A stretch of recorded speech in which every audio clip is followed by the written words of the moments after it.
Olá, seja bem-vindo ao Dizendo Tudo desta quinta-feira. Veja agora os destaques de hoje. Moradores bloqueiam via em protesto por reintegração de posse. São Luís cedia a Conferência Estadual das Cidades, importante etapa para a nova Política Nacional de Desenvolvimento Urbano. Tem política, a Assembleia Legislativa reforça o Dia Nacional de Combate ao Câncer. E ainda começa oficialmente a temporada de Natal em Paço do Lumiar. Tudo isso e mais. Agora no Dizendo Tudo, que já está no ar.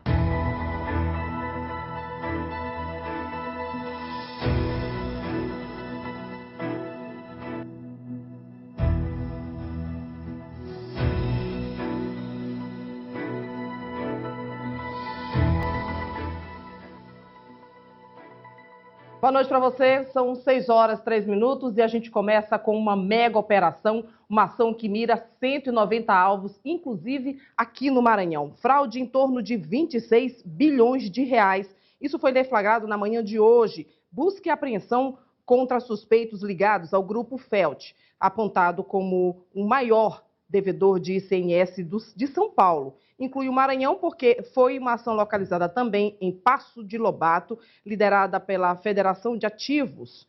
E olha, foram cumpridos mandados em São Paulo, Rio de Janeiro, Minas Gerais, Bahia, Maranhão, Distrito Federal. E olha, são alvos, pessoas físicas, jurídicas ligadas a esse grupo, um dono de uma antiga refinaria, inclusive de Manguinhos. Eles são suspeitos de integrar uma organização criminosa voltada a crimes contra a ordem econômica e tributária, além de lavagem de dinheiro. A gente fala agora de um protesto realizado no início da manhã de hoje, na região metropolitana, aqui na cidade de São José de Ribamar. Imagens que a gente traz agora, em que o trânsito foi bloqueado por várias horas, os moradores reclamavam da reintegração de posse.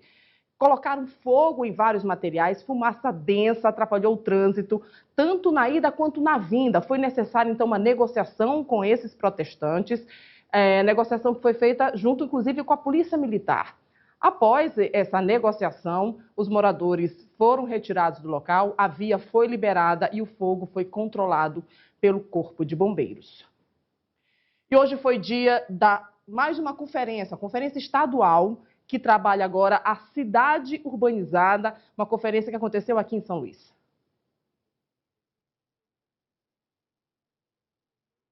Habitação, saneamento básico, mobilidade e planejamento urbano são alguns dos temas que estão em discussão na capital maranhense.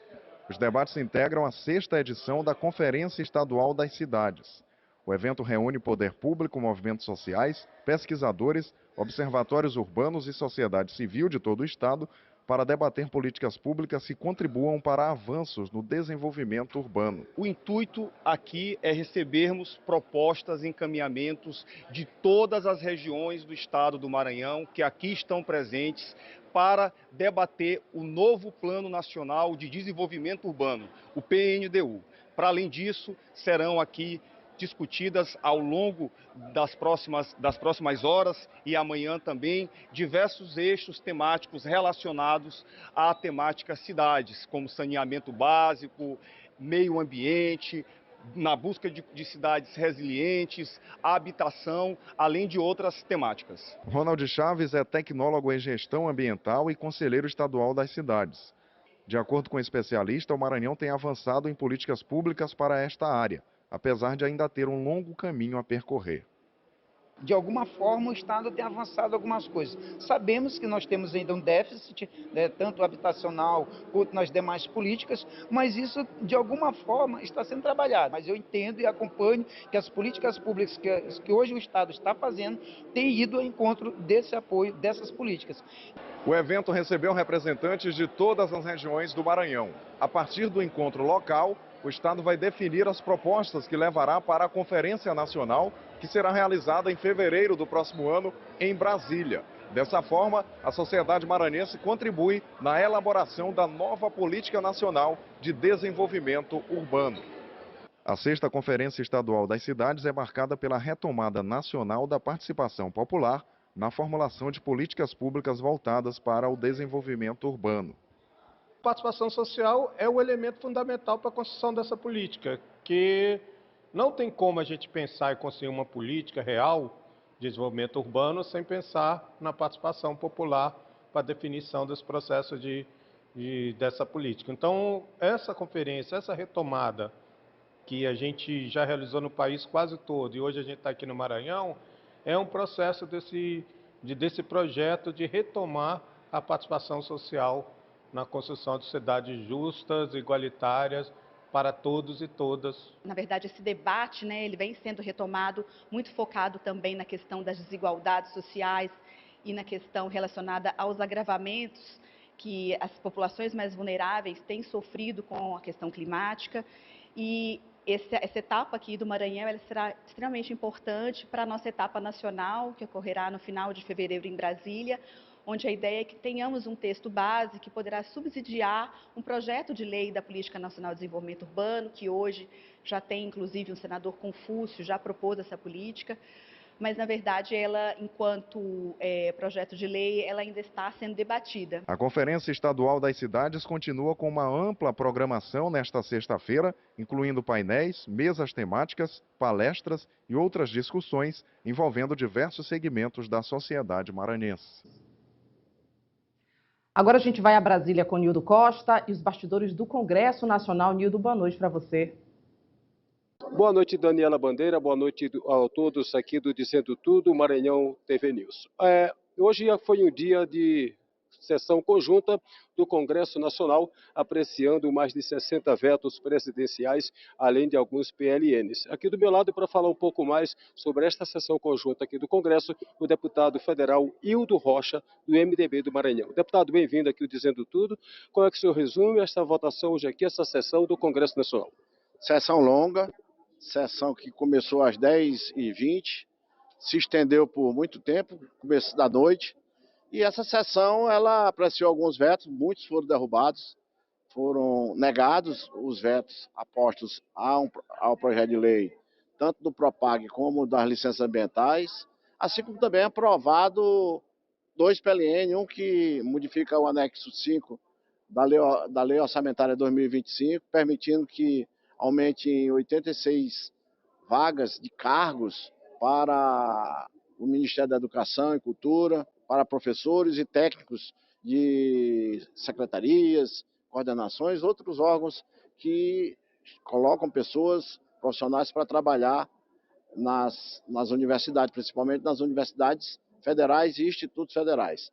Nós aprovamos, assim como também aprovamos o projeto de lei ao Congresso, que permite abertura de crédito no valor de 42 bilhões de reais para poder fazer face ao pagamento de aposentados para o mês de dezembro, que não tinha mais saldo para ser pago, os aposentados e pensionistas do Brasil inteiro, e também aquelas pessoas, aquelas famílias que recebem Bolsa Família. Então nós aprovamos hoje esse PLN, e isso favorece muito a todas aquelas pessoas que são aposentados, as pensionistas, os pensionistas e também as famílias que vivem do Bolsa Família. Assim como o projeto, como a derrubada do veto, ela vem beneficiar os estados devedores, que não é o caso do Maranhão, mas estados como Rio de Janeiro, estados como Minas Gerais, entre outros, que têm dívidas com a União e que não conseguem pagar as suas dívidas. E essa derrubada de veto favorece o prolongamento do pagamento dessas dívidas, para que seja repactuado as dívidas dos estados com a União. Então, até falei agora há pouco, que esses estados, muitas das vezes, eles têm déficit, até mesmo por falta de uma maior eficiência da sua máquina arrecadatória. Porque agora mesmo, você viu, 26 bilhões de reais foram sonegados de apenas uma empresa que trabalha com postos de combustível, com distribuição, fornecimento, distribuição no varejo e no atacado de combustíveis. Então isso já daria para diminuir a dívida dos estados. E boa parte desses impostos que não foram pagos são do estado do Rio de Janeiro, que é onde está a refinaria. Então, boa parte do que deveria o estado ter, sem precisar renegociar, deixa de receber, porque a própria fazenda pública estadual não é eficiente o suficiente para evitar fraudes como essa.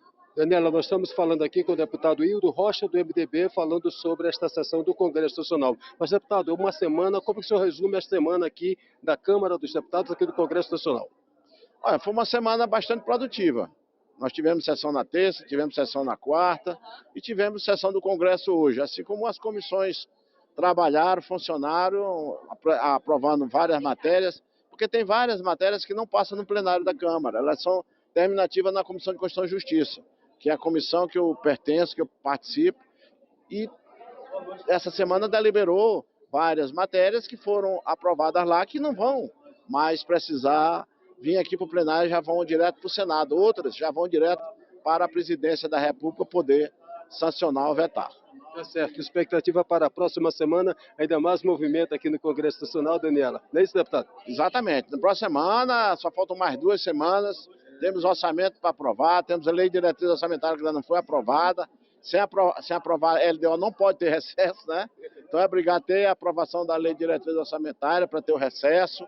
Então é uma semana bastante corrida. Tem que votar o PLP 108, que mudou uma parte lá no Senado da Lei Complementar 214, que trata sobre a regulamentação da reforma tributária na base do consumo. Tivemos a sanção ontem do imposto de renda, que quem ganha até R$5.000 não vai mais precisar pagar, quem ganha de 5 a 7.350 tem um desconto bastante considerável. E eu fiz parte desta comissão especial que aprovou, que trabalhou esse texto que foi sancionado e hoje publicado no Diário Oficial da União. Aí. Então é isso aí. Conversamos então com o deputado. Muito obrigado, deputado, por sua participação aqui no Dizendo Tudo.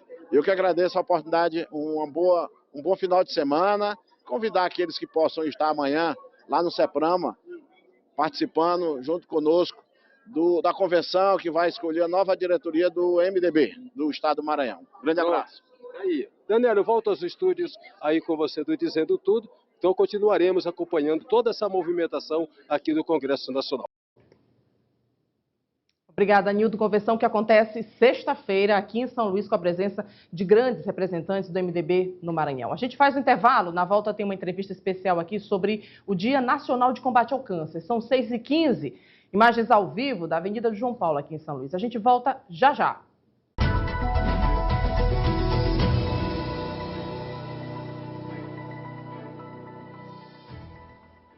Maranhão, desde 2 anos já.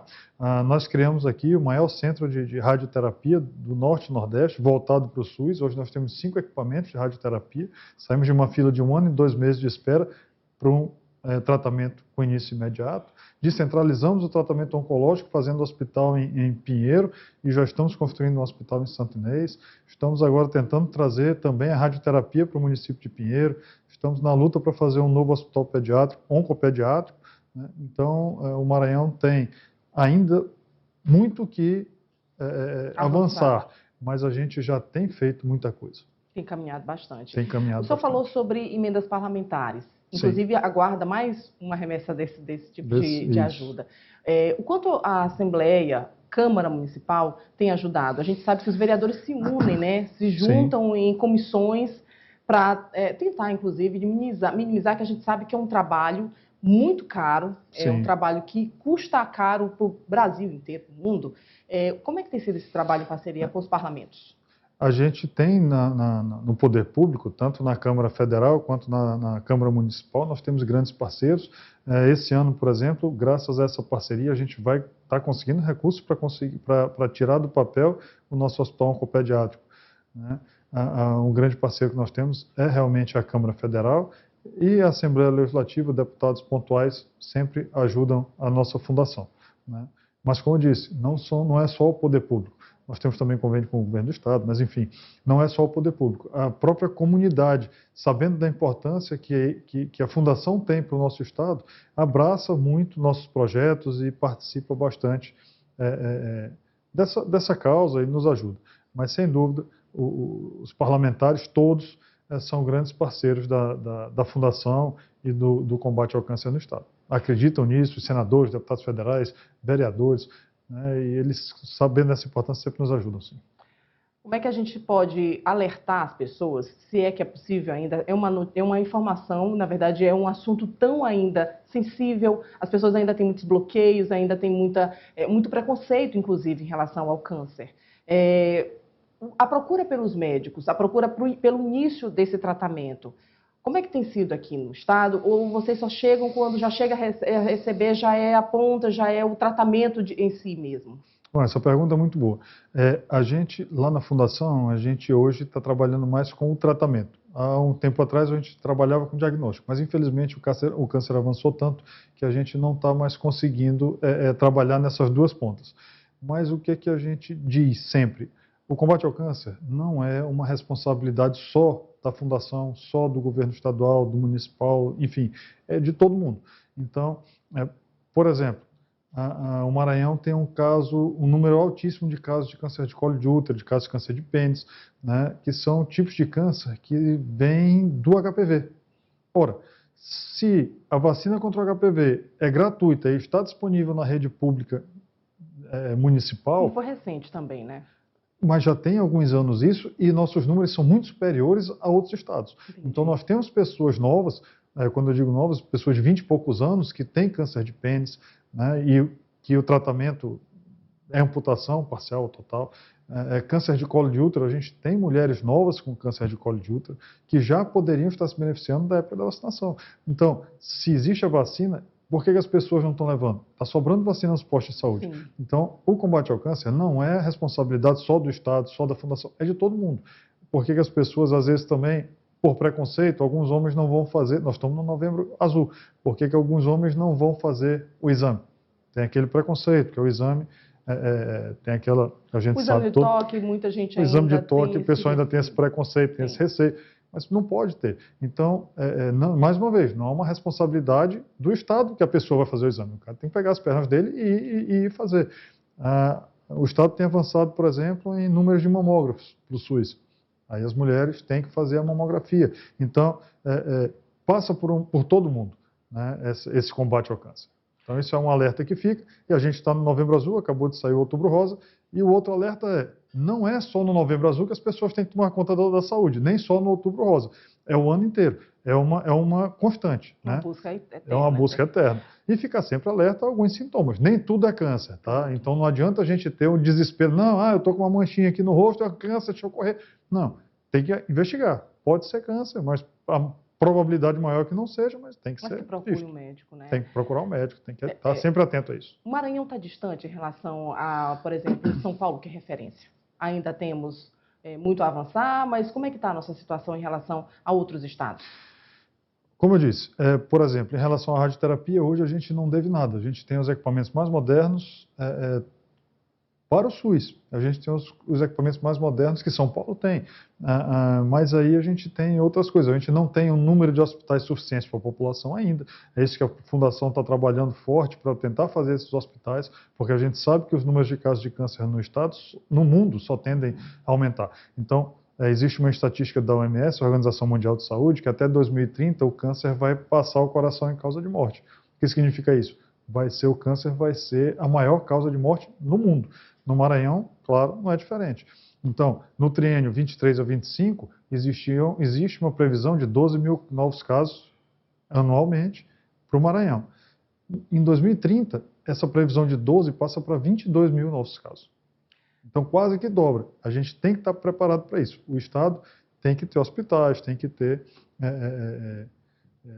estrutura para atender essa população. Essa ajuda que a gente acabou de falar, falou recente, como é que tem sido, então, as contas da Fundação, ou o hospital tem sido mantido de que forma? Como é que está a situação? O que acontece? Nós, como prestadores de serviço majoritariamente SUS, a gente atende, 95% do nosso atendimento é voltado para o SUS. O SUS é uma tabela deficitária. Então, por exemplo, uma pessoa que vai para uma UTI, o SUS paga para a gente R$400 mais ou menos por dia de internação de UTI. Se for partir para a rede particular, isso aí vai para alguns milhares de reais por dia no mesmo tratamento. Então isso deixa para a Fundação um déficit de aproximadamente R$2 milhões mensais. Sim. E isso vem sendo suprido com essas destinações de emendas parlamentares, com convênios com o governo do Estado, com apoio da população. Então, fora a luta de procurar dinheiro, de conseguir custeio para aumentar a oferta de serviços, a gente também tem o desafio de conseguir continuar trabalhando com o recurso escasso que se tem. Então, isso é uma equação que é difícil de fechar, é uma conta difícil de fechar. Mas minha avó, que foi quem criou a fundação e a nossa presidente até hoje, disse que quando a causa é boa, Deus ajuda. Realmente, são 65 anos de hospital, quase 50 anos de fundação, e a gente continua aberto, atendendo a população maranhense e conseguindo avançar nesses tratamentos e trazendo coisas cada vez mais modernas para dentro do Estado. É só parabéns que a gente diz. Muito obrigada, viu? Que é isso. Muito obrigado. Eu que agradeço a todas as pessoas que acreditam nos nossos projetos, que estão sempre nos ajudando, que estão sempre junto com a gente e que nos levam, nos inspiram e nos levam a conseguir realizar esse trabalho. Muito obrigada. Eu que agradeço. Muito obrigado. E o assunto, o combate ao câncer, Dia Nacional de Câncer, de combate ao câncer, foi hoje na Assembleia Legislativa tema da sessão ordinária. 27 de novembro é o Dia Nacional de Combate ao Câncer aqui no Brasil. Uma data muito relevante para reforçar a conscientização das pessoas sobre os casos graves da doença, as diversas formas que afetam a população e também ressaltar a necessidade de cuidados contínuos com a saúde, acompanhamento, busca por consultas e exames como forma de prevenção aos casos mais graves da doença. Na Assembleia Legislativa do Maranhão, diversas ações já foram feitas nesse contexto, como o lançamento do projeto Informação contra o Câncer, que visa a conscientização e o diagnóstico precoce, além da aprovação de políticas estaduais, como a Lei de Combate ao Câncer de Mama e a campanha Maranhão Rosa. A Assembleia também reforça a prevenção com ações anuais, como as do Novembro Azul e Outubro Rosa, que incluem palestras, campanhas informativas e apoio à saúde. Essa data, o Dia Nacional de Combate ao Câncer, repercutiu na Assembleia Legislativa. Sobre o tema, a gente ouviu a deputada estadual Helena Duailib, que é médica. A parlamentar ressaltou a importância dos cuidados preventivos, da busca por atendimento de saúde para evitar os casos mais graves de câncer. Nós precisamos reforçar a prevenção para uma doença tão impactante no nosso país. Estima-se que a cada ano vão acontecer, aqui no Maranhão, 12 mil casos novos. Então, nós precisamos agir para que esses casos sejam detectados precocemente. Precisamos incentivar cada vez mais hábitos saudáveis, alimentação adequada, a prática de exercícios físicos, para que nós possamos ter realmente esse sucesso. Sabemos que nas mulheres o de maior incidência é o câncer de mama e nos homens o de maior incidência é a próstata. 2 tipos de câncer que precisam ser acompanhados e que podem ser tratados preventivamente. Então, é com muita responsabilidade que precisamos informar a nossa população e fazer com que a nossa população procure as unidades de saúde, procure os serviços de saúde que estão prontos para dar todas as orientações. Outro destaque na Assembleia Legislativa do Maranhão foi a posse do ex-prefeito do município de Primeira Cruz, o Sérgio Albuquerque, do Republicanos, como deputado estadual. Ele tomou posse em uma cerimônia conduzida pela presidente do Parlamento Estadual, a deputada Iracema Vale. Ele assume o mandato com previsão de permanecer no cargo por 4 meses, após um pedido de afastamento da deputada Edna Silva, do PRD, que fez a solicitação para resolver questões pessoais. No ato de posse, o deputado destacou sua trajetória política e o desafio de assumir uma cadeira no Parlamento Estadual após anos dedicados à gestão municipal. Essas são as informações da Assembleia Legislativa do Maranhão. Volto com você no estúdio. Obrigada, Daniel, e também ao Aldair. E foi aberta oficialmente ontem a programação do Passo Luz em Passo do Lumiar. O Natal ganhou uma iluminação especial com arcos luminosos ao longo de toda a via, formando um verdadeiro túnel mágico que surpreende e emociona quem passa pelo local. A solenidade de inauguração, com a participação de políticos, aconteceu na noite de terça. Contou com a presença do prefeito Fred Campos, o governador Carlos Brandão e outras autoridades. A Avenida 13 do Maiobão agora é um dos pontos mais procurados da região metropolitana, com direito a desfile natalino, árvore gigante de mais de 10 metros de altura, ponto central da decoração e símbolo maior da celebração. Tá bonito, né? E assim a gente encerra a edição do Dizendo Tudo de hoje. Volta amanhã. Para você, uma boa noite e até amanhã. Tchau!